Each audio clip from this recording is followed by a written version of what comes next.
Ahojte priatelia.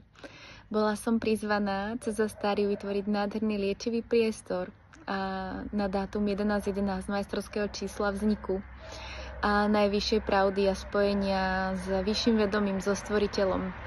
A táto téma je veľmi prítomná cez obdobie Škorpiona, kde sa ponárame naozaj hlboko a pozeráme sa na tie svoje tiene.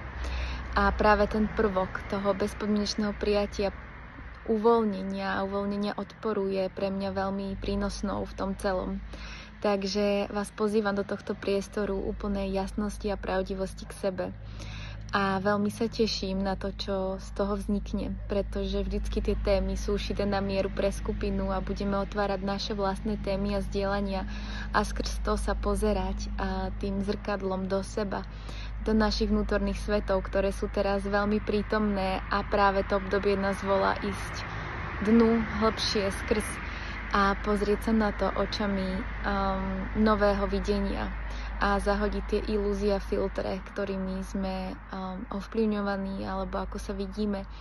A celé sa to rúca v tomto období a veľmi sa teším, že môžem byť pri tom a že vás môžem aj ja sama previesť, aj mňa, cez tento nádherný deň, keď tie energie budú naozaj otvorené tomu, pozrieť sa na naše nové začiatky, nové cykly a uzatvárania.